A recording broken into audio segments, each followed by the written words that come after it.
کہ پچھلے جنم میں جو کرم کیے تھے وہ اچھے یا برے حال اس کا نتیجہ ہے۔ ان نادانوں کو یہ عقیدہ جو ان کا خود گٹ رہا ہے، مطلب پچھلے جنم میں کوئی غلطی کیا ہوگا، ابھی اس جنم میں بھوگ رہا ہے، ایسا پچھلا جنم وہ جنم یہ جنم کچھ بھی نہیں۔ یہ آدمی مرتا ہے، کوئی کوا بنتا ہے، کوئی کبوتر بنتا ہے، کوئی اور بنتا ہے، ایسا بھی کچھ نہیں۔ ایک ہی مرتبہ زندگی ہے، اس کے بعد میں فیصلہ کا دن ہے۔ منھا خلقناکم وفیہا نعیدکم ومنھا نخرجکم تارۃ اخری۔ اس نادانوں کو یہ عقیدہ جو ان کا خود گڑ ہوا ہے، بہت سے پہلوؤں سے غلط ہے۔ اگر غور کیا جائے تو سرسری نظر میں ایک بڑا سوال اور اعتراض اس عقیدے کے مان لینے کے ساتھ ہی معمولی سمجھ والے انسان کی عقل میں یہ آتا ہے کہ عمل کا بدلہ عذاب کی حیثیت میں سچ میں وہی بدلہ سمجھا جا سکتا ہے جس کے بارے میں بدلہ ملنے کا والے کو اس کا علم اور یقین ہو کہ مجھے یہ آرام یا تکلیف فلاں عمل کی وجہ سے مل رہی ہے۔ اگر آرام پانے والے یا سزا بھگتنے والے کو اس کا علم نہ ہو کہ یہ آرام کی تکلیف فلاں عمل کی وجہ سے ہو تو اس کو بدلہ کہنے کا کوئی مطلب نہ ہوا۔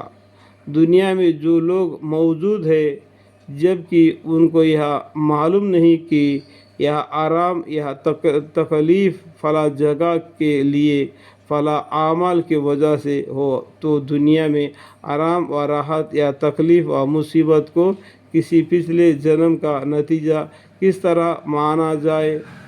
سزا بھگتنے والے کو جبکہ شرم اور پچھتاوا ہوگا جبکہ اسے یہ خبر ہو کہ یہ فلاں عمل کی سزا ہے، کاش ہم عمل میں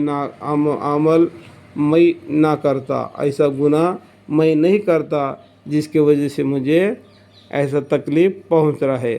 بہرحال حق وہی ہے جو حضرت محمد رسول اللہ صلی اللہ علیہ وسلم نے فرمایا، حق بات ہے اور بتایا۔ انہوں نے کو جو کچھ فرمایا یہی فرمایا، اللہ کی طرف سے جو فرمان آیا وہی فرمان کو اللہ پیغمبر صلی اللہ علیہ وسلم نے دنیا جہان والوں کو بتائے گئے۔ جو بتایا اللہ کی طرف سے فرمایا، گمان اور اٹکل کو انہوں نے کسی مطلب کا نہ سمجھا، مطلب کسی گمان بھی نہیں رکھنا چاہیے۔ پیغمبر صلی اللہ علیہ وسلم نے یہ سب کچھ اللہ کے حکم سے بتلایا۔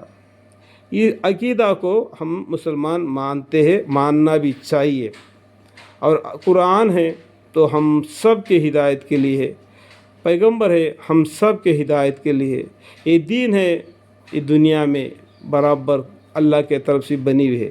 باقی جتنے بھی دین بنائے ہیں یہ اپنے من گھٹت کی ہے، اس کا کوئی ثبوت کسی کتاب سے ثابت نہیں ہے۔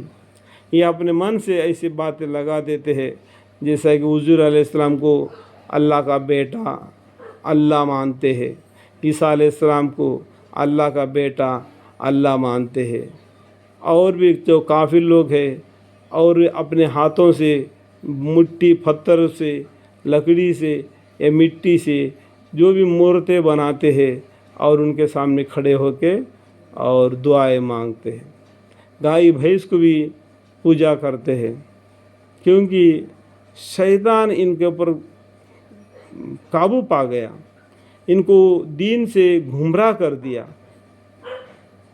یہ شیطان جھوٹے قسم کھاتا ہے انسان کو گمراہ کرنے کی وجہ سے۔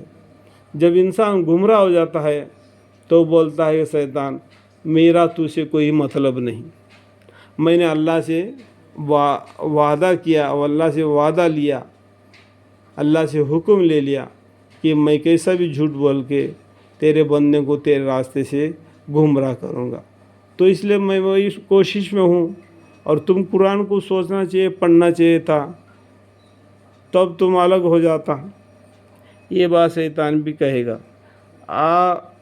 اب میں قرآن حکیم اور نبی صلی اللہ علیہ وسلم کے ارشاد کے روشنی میں قیامت کے حالت تفصیل سے لکھتا ہوں۔ یہ لکھنے والے بولتے ہیں قیامت کے بارے میں قرآن کے آیتوں کے ذریعے سے مدد لے کے لکھتے ہیں۔ یہ حالت حق ہے، ان کے سچا جانے اور اپنے عاقبات انجام کی فکر کرے۔ یعنی حق بات بتا رہے، قرآن کریم میں جو بات بتائے حق ہے، وہ بات کو تو یہ لکھنے والے بزرگوں نے دین نے کیا قرآن کے آیتوں کو لے کے اور وہاں سے ان کے بیان شروع کرتے ہیں۔